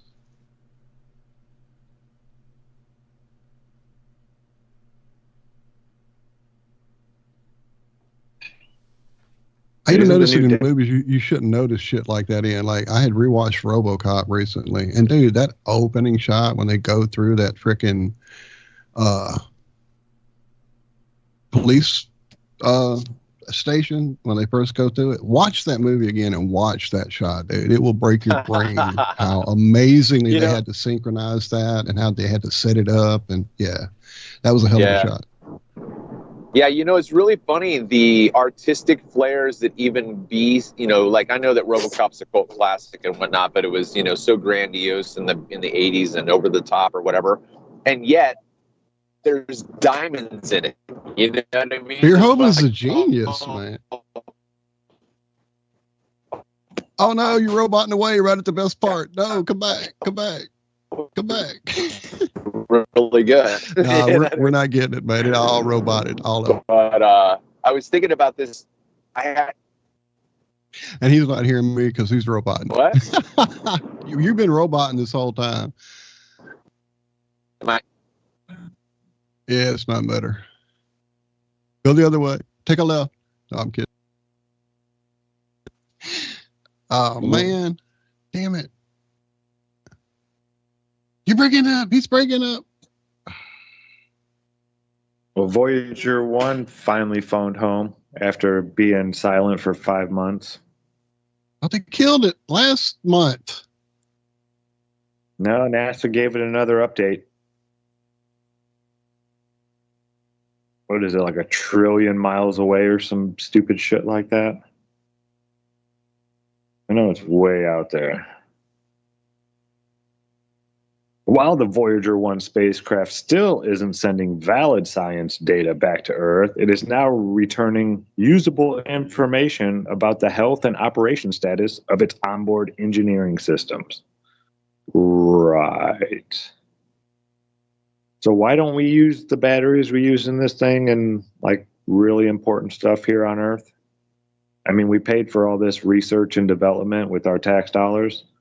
Shouldn't we be privy to some of this stuff? Like, I want a watch battery that lasts 50 years. I mean, if you're powering that big giant thing out there, you could at least make a smaller version and put it in a wristwatch. Something for our money other than non-scientific data. Right. Yeah, they sent a digital poke to the spacecraft, they said. Right. Oh, geez. Hey, if I'm back, I apologize for that. Sorry about that, guys. No, it's cool, bro. It happens. We know you're out and about. So there was a whole plot point in 2001, the original novel by Arthur C. Clarke, the guy who came up with satellites that we're now having all whiz about our heads. And in that book, there was this part of the story where there was an antenna that was staying focused on Earth, even though they were out like heading to Jupiter. Actually, in the book, I think it was they were heading to Saturn. They put it on Jupiter in the movie. Yeah. And so they're that far away from Earth. Little blue dot. We've seen the picture. And so this antenna has to be focused at all times on Earth to keep communication going. And it's way out there. And it's a little tiny dot in this infinite void of little tiny dots. And this part on the like focusing apparatus of this antenna is about to fail. That's what HAL 9000, the onboard intelligent computer, lets David Bowman know. And so then he has to go out and repair it. And he fixes it, and everything is trained back on the Earth. And they've lost signal for a while now, and oh shit, and all this. And it's like the whole description of how hard it is to pinpoint that tiny little dot in this infinite void, and all this shit. And it's a major plot point. I'm not going to spoil it in case you haven't seen the movie or read the book. But it's a whole thing of how far away at the Saturn level it would be, how hard it is to maintain and to contact at that distance. That, you know. But no, let's go interstellar, like we're told the fucking Voyager is, and send it what was it, a digital poke? I've got a digital poke for you fuckers. Digital poke. Get it. It's about how I feel. Yeah, you know what, Walter? You made me, you piqued my interest. I'm going to have to read the book again and then watch the movie again, so... And that's going to bring us to our It has third been a and year, final Bob. break. We are up on it, gents. So I'm going to go finish getting ready. Keeps flowing like a river. Here's a good one. One I haven't heard in a little while. Little John Prine, Iris Dement. One of my favorite female voices. Stick around. We've got one more segment of the Ironworks coming up right after this. She don't like her eggs all runny. She thinks crossing her legs is funny. She looks down her nose at money. She gets it on like the Easter bunny. She's my baby, I'm her honey. I'm never gonna let her go. He ain't got laid in a month of Sundays. I caught him once and he was sniffing my undies. He ain't too sharp, but he gets things done. Drinks his beer like it's oxygen. But he's my baby and I'm his honey. I'm never gonna let him go. In spite of ourselves, we'll end up sitting on a rainbow. Against all odds, honey, we're the big door prize. We're gonna spike our noses right off of our faces. There won't be nothing but big old hearts dancing in our eyes.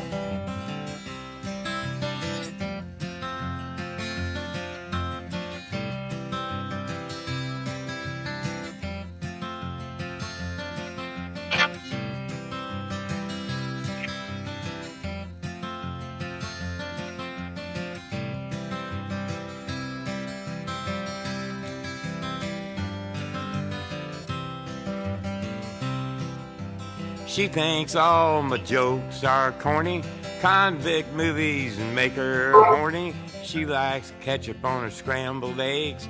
Swears like a sailor when she shaves her legs. She takes a licking and keeps on ticking. I'm never gonna let her go. He's got more balls than a big brass monkey. He's a whacked out weirdo and a love bug junkie. Sly as a fox, crazy as a loon. Payday comes and he's a howling at the moon. But he's my baby, I don't mean maybe. I'm never gonna let him go. In spite of ourselves, we'll end up sitting on a rainbow. Against all odds, honey, we're the big door prize. We're gonna spike our noses right off of our faces. There won't be nothing but big old hearts dancing in our eyes. In spite of ourselves, we'll end up sitting on a rainbow. Against all odds, honey, we're the big door prize. We're gonna spike our noses right off of our faces. There won't be nothing but big old hearts dancing in our eyes. There won't be nothing but big old hearts dancing in our eyes.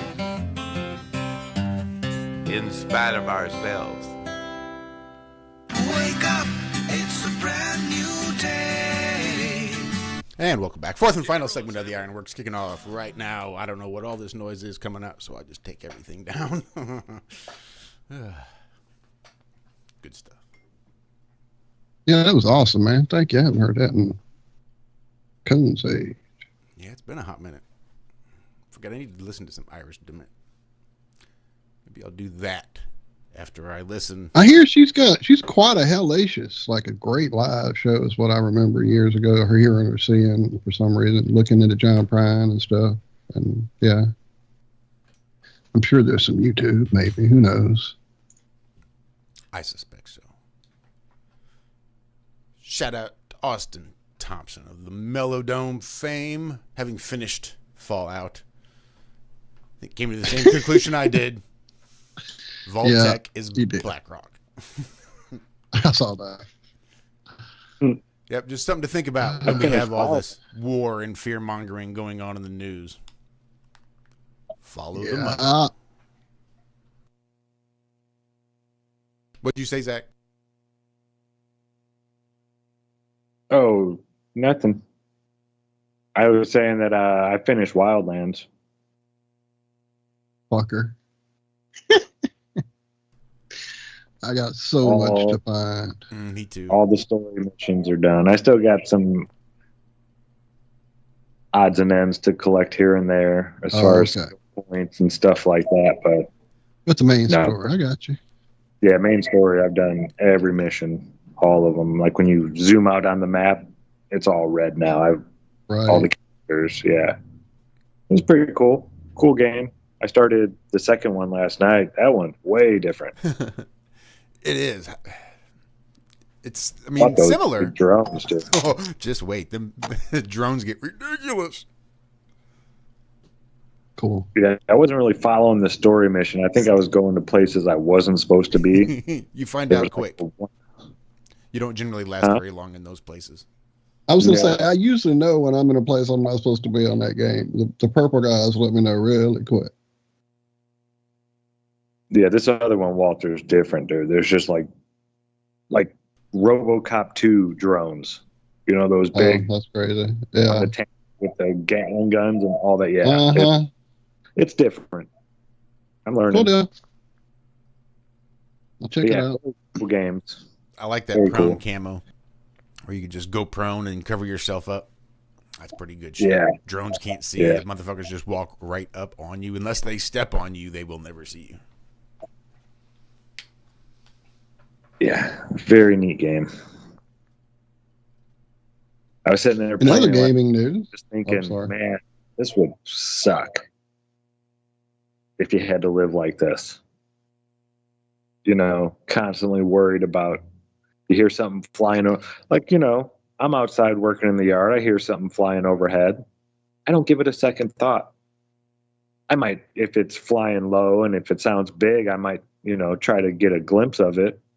But I hear something flying overhead. Usually it's in one ear, out the other. No worry. There's places out there on Earth where, you know, you have to worry about maybe that's a drone coming. Or maybe that's some enemy that doesn't want me to be here and is going to shoot at me.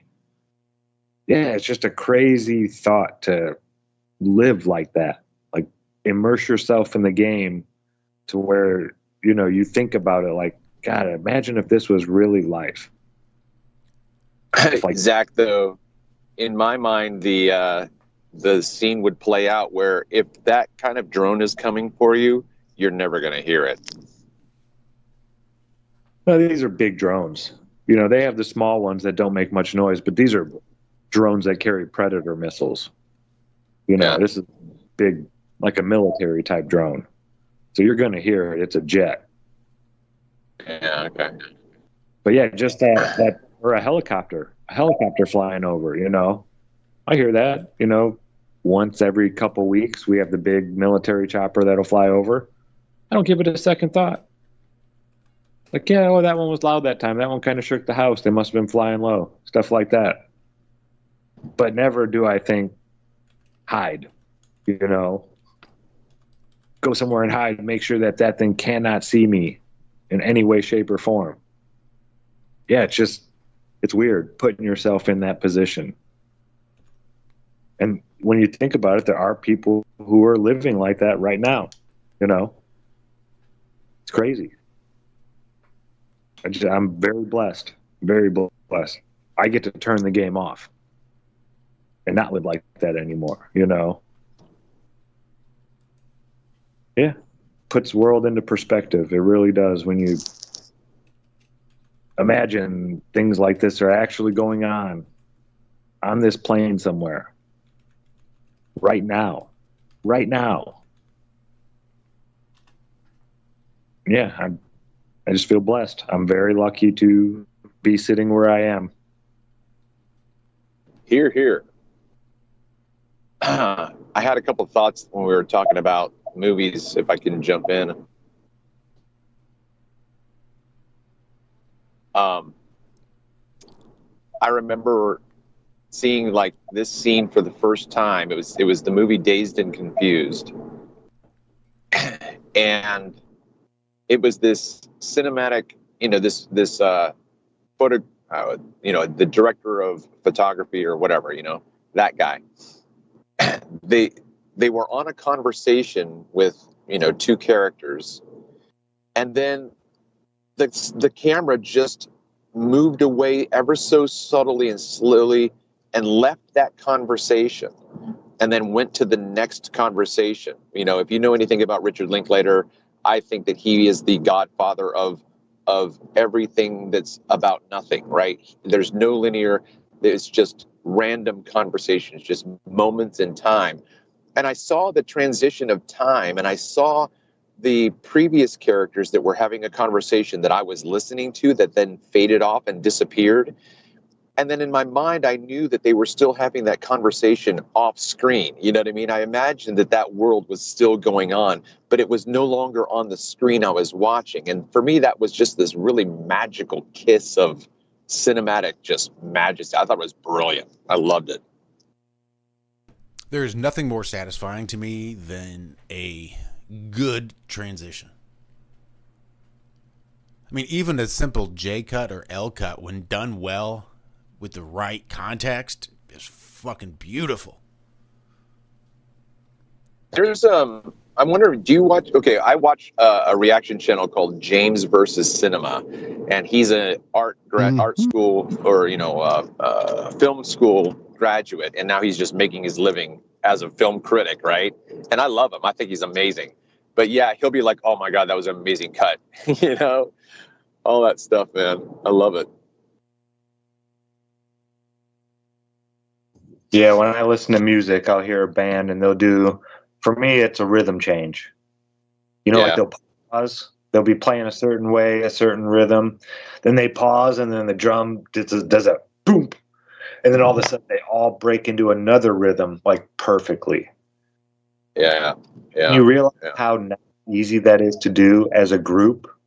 I mean, one person playing an instrument, yeah, they can put a pause in there and a break and all that kind of stuff. No problem. It's easy. But when you have 5 people, you know, all hitting that note at the exact same time, there's magic there. It's different. I don't know how to explain it, but it gets me every single time, especially when I'm hearing something for the very first time. And they throw something like that in there, right away I like the song. It's just like, wow, that was cool. Hey, how about we do this? Why don't each of us find a song that we connect with, like in that way that Zack just described? Because I love it, right? If we each find our own song, then we could use those songs in the next show or the show after that for the break songs, and maybe, you know, see where everybody's coming from. Or not. Yeah, my favorite it'd be a Jethro Tull song. I mean, there's so many songs that have all those different rhythm changes and pauses and yeah. Right. The other thing that I was thinking about, go ahead. I was just going to say Ian Anderson, man, that guy. Oh yeah. You could choose musicians, you know, to play with. Because Jethro Tull, I mean, he's like the main guy in Jethro Tull. Yeah. I'm not sure if there was a couple more who stayed around, but I know they had many different band members throughout the years. And yeah, to be able to do that, I mean, to be able to do that with one group of people and put something together like that, so harmonious and flowing, but then to change up members of the band and then do it again. Yeah, there's something there. I had a conversation with somebody one time, and he said, "You know how to play the guitar?" And I'm like, "Yeah, I learned how to play in college." He's like, "Oh, we should get together and jam." I'm like, "No, you don't understand." I'm not that guy. There's no way I could just, you know, riff and create you know, on my own, just a story. I don't know that language. I don't know how to talk that way. Yeah, I always had to make the music first. I'd get the rhythm in my head and the rhythm changes and all that kind of stuff, and then I would sing my song to it, and that's how I would write a song. I'd sing it. Okay, Zack. Okay. How about this? I challenge you, man. So I wrote a poem about my divorce 6 years ago, and I always thought it would be interesting to see if it could be turned into a song, because I thought, the reason why we laugh at comedians and we, listen to these songs is because it connects with us. It connects with us. And so then, I'm thinking, well, surely, my experience might connect with somebody. So what if I send you my poem? I'd I'd love if you could have any interest in it. I'd love to see how you would create a song from it. Well, that's the thing. I can't do it that way. I can't have the words and then try to make music to it. I make the music, and then I just, write the song that will go with that music. Oh my gosh, you're just, yeah, you know what's funny? Man, I see Waking Life in every conversation anymore. Like what you just said is a scene in Waking Life, this little theme that you're talking about. That's really interesting. Wow. Because you just said the exact same thing as the character did. I mean, not exact, but you know what I mean? The same sentiment. Yeah, it's the same with like video editing. I do the audio first. I can't go and put the pictures in and everything.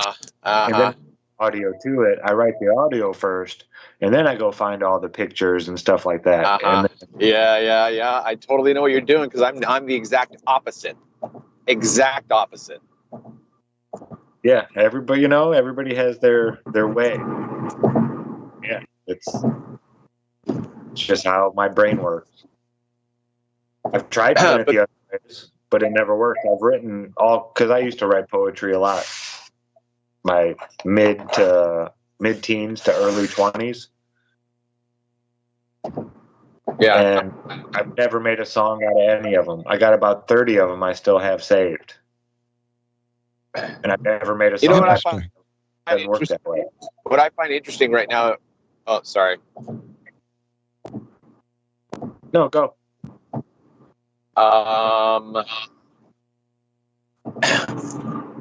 Going back to the cinephile thing, I have a question. Like, we lost for plagiarism of like melodies or, I don't know, lines, particular lines, right? So I have a question. Like, there is a direct sample or a direct lift in this movie called Infinity Chamber back to 2001: A Space Odyssey. Like, anybody who knows that movie, when they hear this line, they're like, they got that. So my question is, like, how come he wasn't sued for that content? Because that content came from another movie. It's undeniable. So, like, why isn't that a litigation case, claim? What phrase or whatever? You can't trademark the word "is," so that every time somebody uses the word "is," you can say, "Hey, you owe me money. You used part of the English language that I have a copyright to, so now you owe me money." Yeah, but that's what they do with melodies, though. I don't understand how you're not, in my opinion, you're not making a case, because that's how they sue for using melodies. It's the same principle. You got this structural sentence. I'm sorry, Frank, I can't do that. All you did was change Dave to Frank. I'm sorry, Dave, I can't do that. Like, so then somebody goes, yeah, but it's not the same key. It might be the same melody, but it's a completely... Parody. Yeah, I'm not sure. I mean, that's generally how they do. There was an episode of Nathan For You that dealt with this, where they were trying to help his coffee, the local coffee.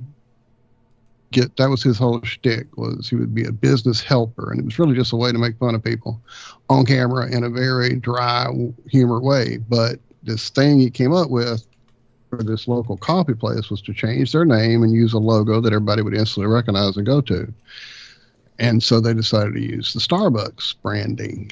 And so to do it and make it legit, they talked to a lawyer about the whole thing. They had to use it in a satirical way, in a comically satirical way, like Saturday Night Live does or whatever. And so he had to establish himself as a satire artist first. So him and the dude that owned the coffee shop went and did some really stupid songs at a local club. So now he's established as a satirist. And then they do their dumb Starbucks thing. And, dude, it got so big that he went on, like, I don't know who it was at the time, one of the late night people I don't watch, Kimmel or one of them, with his dumb Starbucks coffee cups. And it became a whole big thing. until eventually they had to shut it down. So you can only get away with it so far. But yeah, satire and I mean, just like you said, changing it to Frank instead of Dave. So. Yeah, but okay. So now I have a disconnect. I have a glitch in my mind because of the story you just told. So why was it okay for a short time, and then not? So then something had to have happened, because if I was being satirical about it before and I'm still satirical about it, but 10 years later, but now 10 years later you say I can't do it. Why not? What changed? Do you know what changed? I'm interested in this. This is really fascinating. I guess YouTube changed. Because it doesn't matter what you do or say. If you do it and they don't want you to do it, you're going to be gone. And if you're in their good graces, then you can do it all and get away with it all, and nothing ever happens. We're dangerous conspiracists, and yet I see beheading videos go by and wrecks and just horrible fucking shit that shouldn't be in front of anybody's face ever. But what we talk about is dangerous. Fuck you. Right. So then think about that, right? They're stifling revenue. You know what I mean? That doesn't make any sense. What's your business model that you are not actually pouring more advertisement into this crazy fucking fringe group that thinks the earth is flat? So the fuck what? People are going to be looking at their videos. Why aren't you that doesn't make any sense. That's what I would have done as a businessman. Why are you stifling this thing that should be making you a lot more money? Are you not thinking as a businessman? So there's something else going on in terms of why they're stifling the content, because obviously stifling the truth is more important than making another $1 trillion. You get what I'm saying about that? Absolutely. Right. It's more profitable for them to stifle the truth than to make $1 trillion from it. That should blow your fucking mind.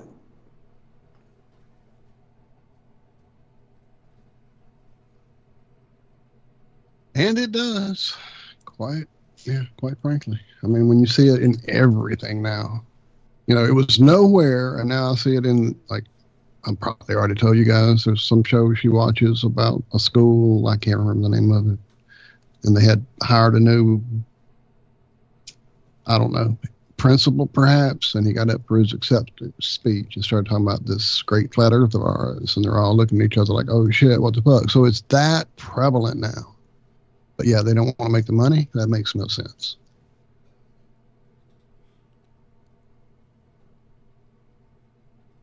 I can imagine they're willing to sacrifice a few dollars in order to perpetuate some sort of political agenda.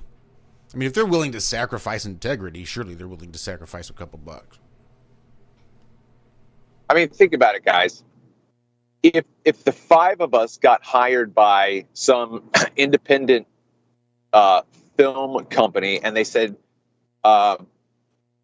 we know you guys are flat earthers, we know you guys talk about things, we want you to write content that tells your story. Do you know how many stories we could tell, and just we could be so creative and so inventive, and it's not about making money in my sense, but in the way I'm thinking about it. But if you marry those two worlds, why wouldn't somebody out there, why hasn't somebody out there who is a film, I'm not a smart man. If I had a film company, I would put everybody out there to find people like us having conversations like this that are very intelligent. And you can see, we could have a storyline here. That could be 3 or 4 episodes or 5 episodes. This is a money-making opportunity. Why isn't anybody jumping on it? It just does not make any sense. But I'm on a rant.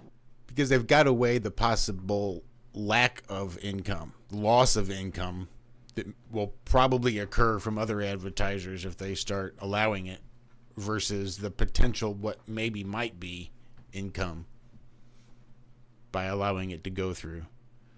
Yeah, I get what you're saying, absolutely. Where is the entrepreneur, independent artist who's not tied to any label, who has everything he needs to do this? Where are you, man? Do you not know how much content is here for you to write story after story after story after story, it would be limitless, dude. Like, why aren't we doing this? We should be pulling ourselves together, creating our own independent film company and doing this shit. Like, let's go. Absolutely. Get Hibbler on the line. I did see the story. What'd you say? Hibbler. Yeah. I remember covering a story a while back, and I dropped it there in the chat here for you, Travis, and I dropped it in freeworld.fm/chat, and then again there on YouTube. But a story from Vice.com where two musicians algorithmically generate every possible melody. Then they copyrighted them. They saved them to a hard drive and then copyrighted them all. And then released them to the public domain, which I thought was fucking brilliant. So there's that. That's pretty cool. Hey, we're about to get out of here. Before we do, I just wanted everyone to know that coming up Friday on the Have No Sphere show, we'll be talking to Vika Drzev. If you're not familiar with him, I'll drop a link there, but you should be. Austin was just over there. I guess it was not even a week ago. Hang on a second and I'll do that. But yeah, he'll be here hanging out with us on Friday's Have No Sphere.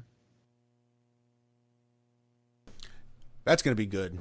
I was saying, I'm pretty sure Vika reached out to me a while back, and it was just one of those that fell through the cracks.